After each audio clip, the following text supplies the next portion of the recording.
የፐርፎርማንስ ጠላት ዲስትራክሽን ወይም ደግሞ ፎከስ አለማድረግ ነው። ቀንህን ያለ ቱዱ ሊስት አትጀምር። ይሄ አሁን የኔ ቱዱ ሊስት ነው። እነዚህ በቢጫ የምታዩቸው ማርኮች የሰራኋቸው ናቸው። እነዚህ ደግሞ ያልሰራኋቸው ናቸው። ከነዚህ አንዳንዶቹን ኦሬዲ ሰርቻቸዋለሁ፣ ግን ማታ ስለሆነ የምገመግመው የሰራሁትን መጣና ስነካው ያወርደዋል ወደ ታች። ይሄ ይወቅሰኛል። ይሄን ሁሉ ስራ እያለ እንዴት ወደ ማኪያቶ ትሄዳለህ? ይሄን ሁሉ ስራ እያለ እንዴት ሶሻል ሚዲያ ታያለህ? ይሄን ሁሉ ስራ እያለ እንዴት የማያገባህን የአርቲስት ወይም የፖለቲከኛ ወይም የስፖርተኛ ወይም ደግሞ የነጋዴን ወሬ ታወራለህ? ይሄን ሁሉ ስራ ያለው ሁለት አይነት ሰዎች አሉ። አንደኞቹ በጣም ስራ የሚሰሩ፣ ሌላኞቹ ስራ የሚሰሩትን የሚያስቸግሩ። ኤክሲኪዩሽን የምንለው ቱዱ ሊስታችንን ይዘን ዲስትራክሽን አቮይድ ማድረግ ነው። ሌላኛው ይሄ ዲስትራክሽን ምንድነው የሚከለክለን? ፎከስ ነው። the power of focus የምንለው አይታችኋል። ፎከስ ከሌለ የተበታተነ ሐሳብ፣ የተበታተነ የብርሃን ኃይል ነው። አይታችኋል። ማይክሮስኮፕ አድርገን የፀሐይን ብርሃን ሰብስበን ጨረሯን ፎከስ አድርገን እንዴት ኢምፓክት እንደምናመጣ። ፎከስ ካደረክ የማታፈርሰው ተራራ፣ የማትሰራው ስራ የለም። ፎከስ የማድረግ ጉልበት ፐርፎርማንሳችንን ይወስናል። ይሄ ፐርፎርም በምናደርግበት ጊዜ ሌላኛው ፕሪንሲፕልድ ላይፍ መኖር ነው። ይሄ በመስመር ውስጥ መሮጥ፣ በተሰጠን መስመር ውስጥ መሮጥ። ይሄ ነው የብዙ ሰዎች ችግር። ይሄ ነው የብዙ ሰዎች ችግር። በኦሮምኛ አንድ አባባል አለ፣ ስለ ሴቶች ነው። ኢቱ ከንሼ ደንፉ ከነማ ሞቅጢ። ሁለት ሴቶች አጥሚት ወይም ወጥ ይሰራሉ።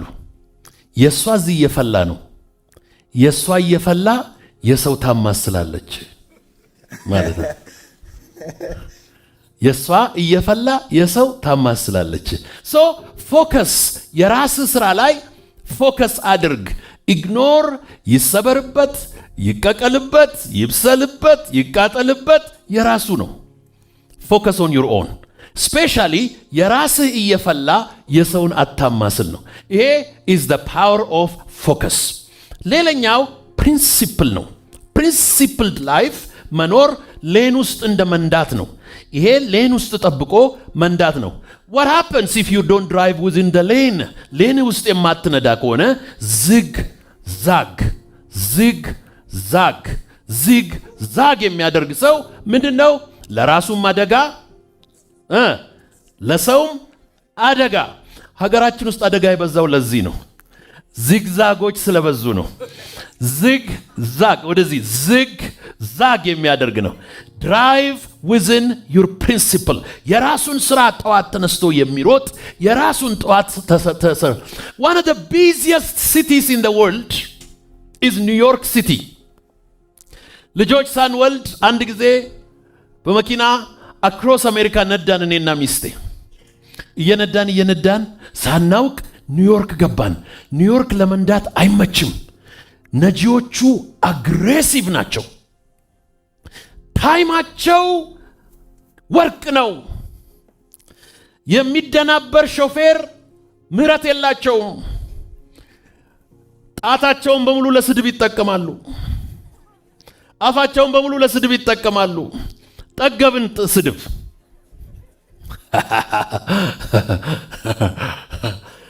ጥሩ ሹፌር እሷ ነች።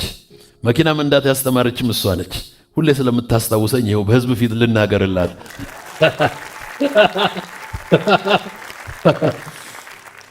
መኪናውን ሩቅ አቆምንና ሁለተኛ ከተማውን እስክንለጥ አንፈልግም ብለን ሆቴል ገብተን ቁጭ ብለን አንድ ቀን በረንዳ ላይ ቁጭ አለና አንድ ነገር አየን። እስቲ የሚስቅ ስማይል የሚያደርግ ወይም ጮክ ብሎ የሚያወራ ሰው እንቁጠራለን። ብንፈልግ የለም። ዋይ? ቢዚ ነው። ጆሮ ውስጥ መልስኑን ከቷል። መሄድ ነው። ቦርሳው መሸከም ነው። ጠዋት ነው። ፎከስድ ነው። ቡና ጠጣ አልጠጣ፣ ጸጉሩ ረዘመ አጠረ፣ ነጭ ነው ጥቁር ነው፣ nobody cares። ምን ይላሉ? a city that never sleeps። የሲንጋፖርን፣ የኢንዲያን፣ የብራዚልን፣ የኢትዮጵያን፣ የሳውዝ አፍሪካን፣ የሚድል ኢስትን የኦይል ዋጋ ይወስናል። ይሄን ይወስናል። እዛ ሲመሽ እዚህ ይነጋል። ይሄ ከቢሮ ሲወጣ ይሄ ይገባል። ይሄ ይሰራል። ይሄ ይሰራል። ፕሪንሲፕል ፎከስ። ለዚህ ነው the financial capital of the world ሆኖ ማንም እንዳይነቀንቀው አድርጎ ቁጭ ያለው። ፎከስ።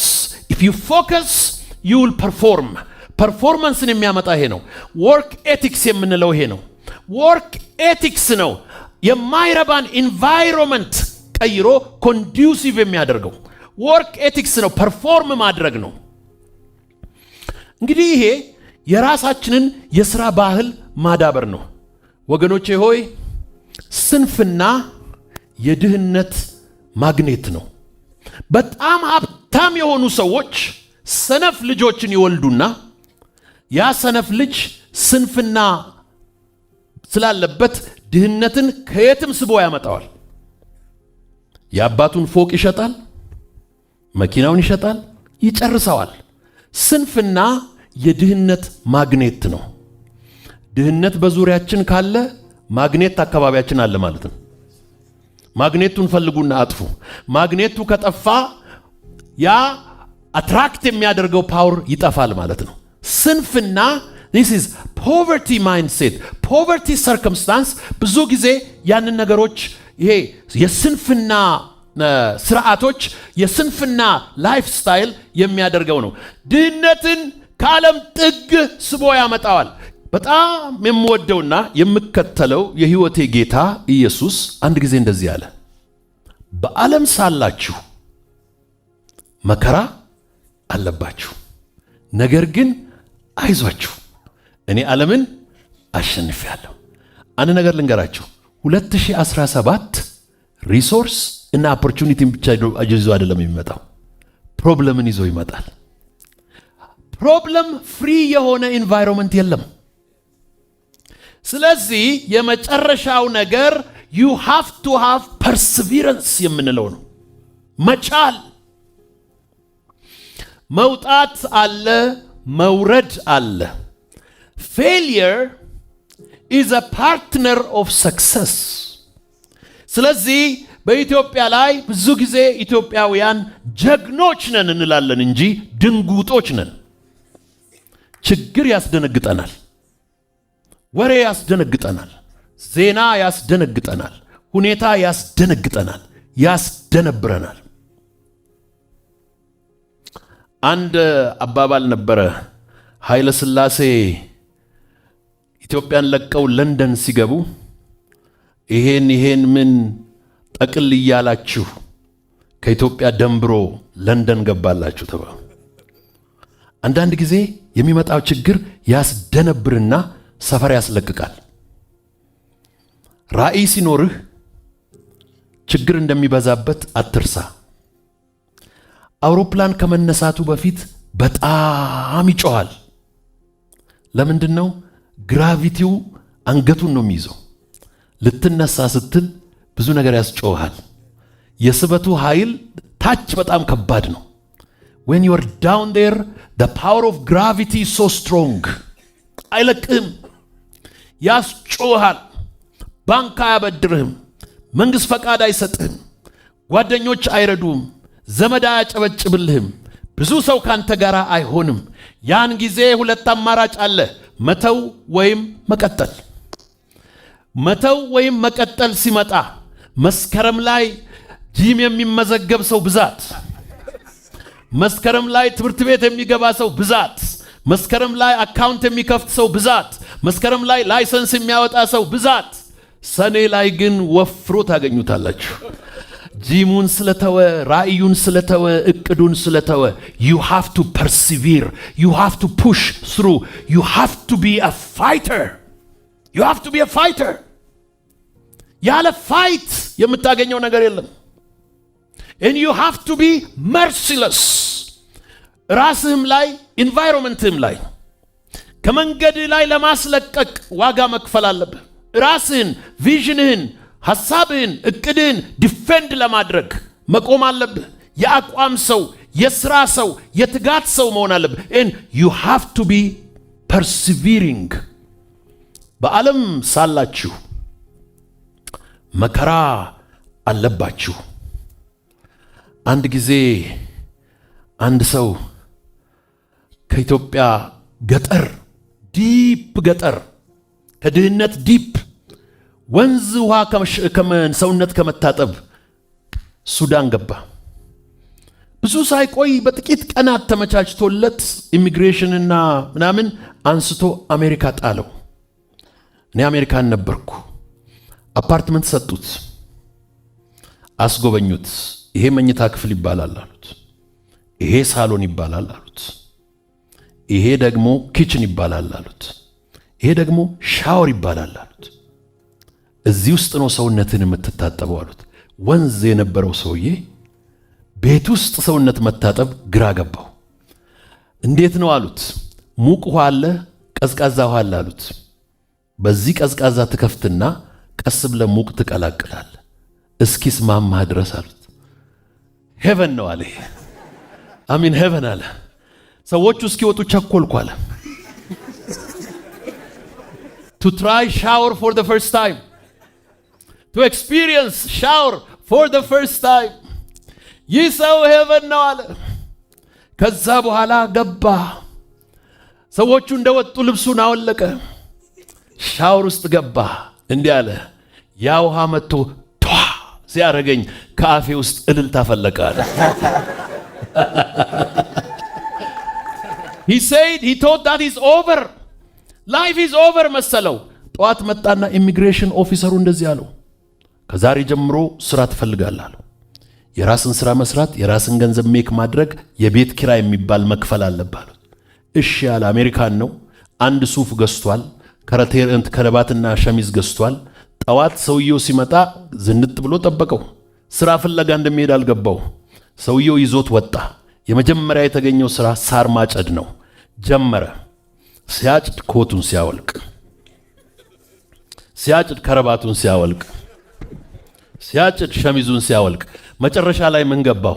ለካ አሜሪካም መከራ አለ። ያ ምንም የመሰለ ቱጃር ቤተሰብ ውስጥ ስቦ የሚያመጣው ስንፍና ነው። ስንፍና የፐርፎርማንስ ጠላት ነው።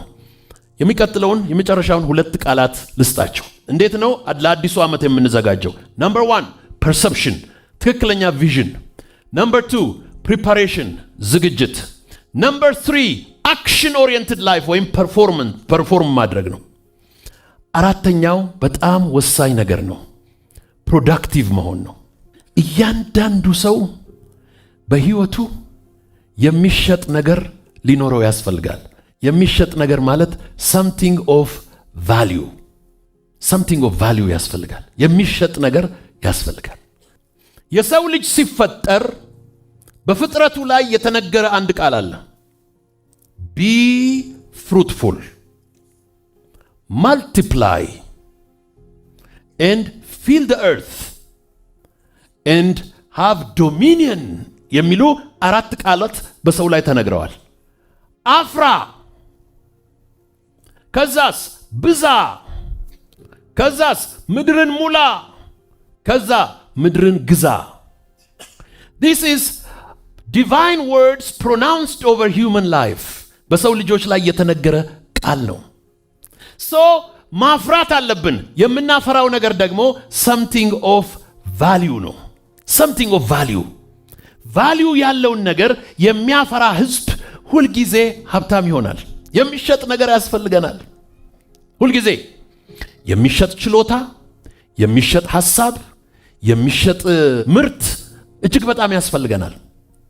ቻይኖች ምርታማ ከመሆናቸው በፊት በጣም የሚጣሉ፣ የሚጋጩ፣ ባህላቸውን ሴትል ያላደረጉ፣ ችግራቸውን ያልፈቱ ነበሩ እና ትልቁን የቻይና ግድግዳ ሄጄ 2-3 ጊዜ ወጥቼ ወክ አድርጌበት ጎብኝቼዋለሁ እና ሁልጊዜ ቢግ ቻይና ዎል ላይ ሲሄድ አንድ የሚገርመኝ ታሪክ አለ። በዚህ ወገንና በዚህ ወገን ያሉ ሰዎች በጣም ስለሚጣሉ ነው ግድግዳውን የሰሩት ላለመገናኘት። ያን ግድግዳ ከፍ አድርገው ነው የሰሩት፣ ሰፋ አድርገው ነው የሰሩት። ያለቀው ያንን ያለ ሲሚንቶ ያለ ቴክኖሎጂ የተሰራን ግድግዳ ለመስራት ያለቀው የቻይና ቁጥር ህዝብ ቁጥር ስፍር የለውም። ጊዜ፣ ጉልበት፣ ገንዘብ አልቆ ረጅም ግድግዳ ሰርተው ከጨረሱ በኋላ ታረቁ። ከዛ ቼርማን ማኦ ሴቱንግ መጡ። ካልቸራል ሬቮሉሽን መጣ፣ ኮሙኒዝም መጣ፣ ተጨራረሱ፣ ብዙ ነገር ሴትል አደረጉ። ወደ ፕሮዳክቲቪቲ ሲቀየሩ ግን ወደ ማምረት ሲቀየሩ ግን ኢንተርናል ጦርነት የሚባል አስወገዱ። አሁን በጣም የሚገርመኝ በባቡር በአሮጌ ባቡራቸው በአዲስ ባቡራቸው በቡሌት ትሬናቸው በአሮጌ ባቡራቸው ሄጃለሁ። በተለይ በአሮጌ ባቡራቸው ገጠራቸው ውስጥ ስጓዝ አንዱ ባቡር ብቻ 4 አልጋ ነው ያለው። ሌሊትና ቀን ነው የሚጓዘው። ትተኛለህ ከማታውቀው 4 ሰው ጋር። በዚህ 4 ጉድ ነው ያየሁት። ፕራይቬት ሩም የለመድኩ ብቻዬን መተኛት የምወድ ሰውዬ በዚህ 4 ደግሞ የሚገርማችሁ ወንድ የለ ሴት የለ እንደፈለገ ነው የሚገባው። ፎከስድ ነው። ከዚህ ወደ ፋብሪካው ይሄዳል፣ ይወጣል፣ ይሰራል። ሌሊትና ቀን ነው የሚሰራው። ጋፕ አለ። ግራንድ ፓረንት እና ግራንድ ቻይልድ ነው ኮሚኒቲ ውስጥ ያለው። መሀል ያለው ጀነሬሽን ፋብሪካ ነው ያለው። ኢንቫይሮንመንቱ ዲስትሮይድ እስኪሆን ድረስ ኦዞኑ እስኪቀደድ በደመናው እስኪጨልም ድረስ ጨክነው ፋብሪካውን 24 ሰዓት ባለ በሌለ ጉልበቱ ሰሩ። ከመጨረሻ ድህነት፣ ከመጨረሻ ግጭት፣ ከመጨረሻ ጥላቻ እዛ ላይ ወጡ። የሚፈልገውን ነገር በሙሉ ዓለም ሁሉ የሚገዛው ዛሬ ከቻይና ነው። ወደደም ጠላም ፕሮዳክቲቭ ኮሚዩኒቲ ስለሆነ ይሸጣል። አሜሪካን ሀገር ማንኛውም ሰው ኢኮኖሚ ቢዝነስ ፕላን በሚያወጣበት ጊዜ ሁሌ ቻይና ፓርት ነው፣ ከቻይና ነው የሚያመጣው። ላንዲንግ ኮስት ይላሉ። ከቻይና መጥቶ አሜሪካስ አርፎ የሚሸጥበትን ሁል ጊዜ ከቻይና ነው የሚገዛው። ኤር ኮንዲሽነር፣ ሜዲሲን፣ አሁን ደግሞ የመኪናን ኢንዱስትሪ በሙሉ እያርበደበዱት ነው። የጀርመን ቴክኖሎጂ ይገዛሉ። ዲትሮይት ታላላቅ የአሜሪካን የመኪና ማምረቻ ካምፓኒዎች ተደናግጠው ተደናብረው የሚገቡበት ጠፍቷቸዋል። ጀመረ ገባ። ፕሮዳክቲቭ ከሆንክ የሚሸጥ ነገር ካለ ሁልጊዜ ተፈላጊ ትሆናለህ። ሰው ሁልጊዜ የሚሸጥ ነገር ያስፈልገናል። የሚሸጥ ነገር በአእምሯችን፣ በእጃችን፣ ከአፋችን፣ ከህይወታችን መመረት አለበት። የሚሸጥ ነገር፣ የሚሸጥ የእርሻ ምርት፣ የሚሸጥ የፋብሪካ ምርት፣ የሚሸጥ ችሎታ፣ የሚሸጥ መልክ፣ የሚሸጥ አቅም፣ የሚሸጥ ንግግር፣ የሚሸጥ ጽሁፍ፣ የሚሸጥ ክህሎት ያስፈልገናል። you have to have something of value። ስለዚህ በሚቀጥለው ዓመት እኔ ምንድን ነው የማመርተው? what do I produce? የምወደው መጽሐፍ ቅዱስ ላይ እንደዚህ ያለ፣ እኔ እውነተኛው የወይን ግንድ ነኝ፣ አባቴም ገበሬ ነው፣ እናንተ ቅርንጫፎቼ ናችሁ። አባቴ የሚያፈራውን ቅርንጫፍ አብዝቶ እንዲያፈራ ያጠራዋል፣ የማያፈራውን ደግሞ ይቆርጠውና ወደ ማያቋርጥ እሳት ይጥለዋል። ማይ ፍሬንድስ፣ ከዓለም ገበያ የምንቆረጠው፣ ከዓለም ኮሚኒቲ የምንቆረጠው፣ ከመስሪያ ቤት የምንቆረጠው፣ ከኢኮኖሚክ ኦፖርቹኒቲ የምንቆረጠው ኢትስ ዲፔንደንት ኦን ዩር ፕሮዳክቲቪቲ። ዋት ዱ ዩ ፕሮዱስ? ይሄ ፕሮዲውስ የምናደርገው ነገር ኢት ኢዝ ኤክስትሪምሊ ኢምፖርታንት። ፕሮዳክቲቭ የሆነ ነገር እንዴት ነው ፕሮዲውስ የምናደርገው? አካባቢ አለ፣ በዙሪያ አለ። አንድ የኔ ምሳሌ ልንገራችሁና ወደ መጨረሻዊ ፖይንት ልምጣ። የኔ ትምህርት ቤት ሁለት የተለያዩ ትምህርት ቤቶች፣ ብዙ የተለያዩ ትምህርት ቤቶች አሉ። አንደኛው በጣም ወደ ገጠር ሻሸመኔ በትንሽ ገንዘብ ሰዎች የሚማሩበት ነው። አዲስ አበባም ላይ ደግሞ ካምብሪጅ በጣም በብዙ ገንዘብ ሰዎች የሚማሩበት ነው። ሁለቱም ትምህርት ቤት ነው። ሁለቱንም ልጆች እናቶቻቸው ይወዷቸዋል። የኬምብሪጅ ትምህርት ቤት ግን እናቶች ብዙም ገንዘብ ብዙም አቅም ስላላቸው ፓክ የሚያደርጉት ምሳ ብዙ ነው። ከልጁ ወይም ከልጅቷ አቅም በላይ ነው። ብዙ ጊዜ ፍሩት ያደርጋሉ፣ ፓስታ ያደርጋሉ፣ ኩኪስ ያደርጋሉ። ልጁ የሚጠግብ አይመስላቸው። ልጁ ያን ሁሉ አይበላው። ትምህርት ቤቴ ሳይ ብዙ ምግብ ዳምፕ ይደረጋል። ይህም ምግብ ማን ሊበላው ይችላል ብዬ አሰብኩና ዶሮ። ስለዚህ ሄድኩና የዶሮ ቦታ አዘጋጀው። ስለ ዶሮ ስፈልግ አንድ በጣም የምወደው ጓደኛዬ የዶሮ ስራ እኮ ጀምሬያለሁ ብሎ ፎቶግራፍ ላከልኝ። ከማልጠብቀው የምወደው ጓደኛዬ ደግሞ ሰለሞን ጋጋ የሚባል አርቲስት ነው። እስቲ ቆምና ሰላም በላቸው።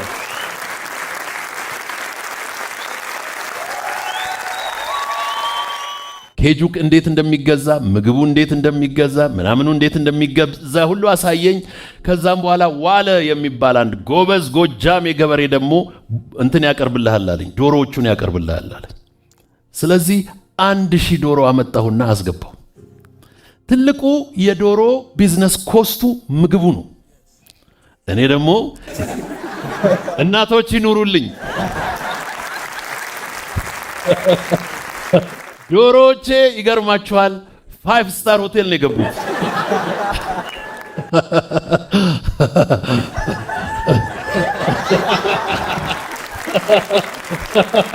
ኦል ኦፍ ሰደን 1000 ዶሮ 900 እንቁላል 970 እንቁላል ይጥላል።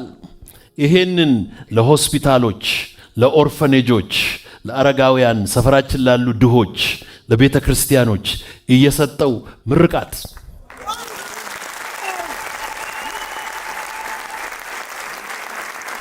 ዙሪያን ከተመለከትክ የሆነ ሪሶርስ አለ፣ የሆነ ኦፖርቹኒቲ ደግሞ አለ። ሁለት እጃችሁን እንደዚህ አውጡ። ሪሶርስ በሉ፣ ኦፖርቹኒቲ አጨብጭቡ። መጪው ዓመት 2017 በሁለት እጅ ታጨበጭባለህ። ሪሶርስ በለስ፣ ኦፖርቹኒቲ በለው። እንግዲህ እነዚህ ሁለቱ ሲጋጠሙ ፋየርወርክስ ይፈጥራሉ። ይህንን ፋየርወርክስ ሲፈጥር ፕሮዳክቲቭ ትሆናለህ። ከዛም በኋላ ማምረት ትጀምራለህ። ከዛም በኋላ ፕሮዳክቲቭ መሆን ትጀምራለህ። አሁን ደግሞ ሰለሞን ምን ነገረኝ? ሰለሞን በቀደም መጣና ቀየርኩ እኮ አለኝ። ምን አለ? ዶሮን ቀየርኩ አለ። ወደ ምን ስለው ወደ አሳ አለኝ። እንዴት አልኩት። ውሃ እንደዚህ፣ ውሃ እንደዚህ፣ ውሃ እንደዚህ። ከዛ ግቢ መጣና አንድ ወሬ ነገርኩት። ዛፎቼን አሳየሁትና ጎበዝ ገበሬና ውሃ ከግቢ ውስጥ አገኘው አልኩት። ውሃ የኔ ግቢ ውስጥ አሁን 1 ሚሊዮን ሊትር በቀን ፓምፕ አረጋለሁ። እኔ የምፈልገው ማክሲመም 100,000 ሊትር ነው ለተማሪዎቼ። ኤክስትራ ውሃ አለኝ። እሱ ደግሞ ምን አለ? አሳ ደግሞ የከርሰ ምድር ውሃ ይወዳል አለ። መጪው ዓመት ውሃ ኦፖርቹኒቲ በሉ እስቲ፣ ሪሶርስ በለው። እንግዲህ ሁል ጊዜ you have to ask yourself what do I have? ምንድነው በእጄ ያለው? ምንድነው በዙሪያ ያለው?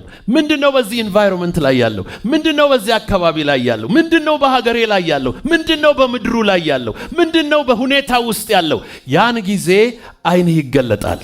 ራእይ የሌለው ህዝብ ይጠፋል። ራእይ የሌለው ህዝብ መረን ይሆናል። so we started with perception, vision፣ ከዛስ preparation፣ ከዛ performance፣ ከዛ productivity ማምረት ነው።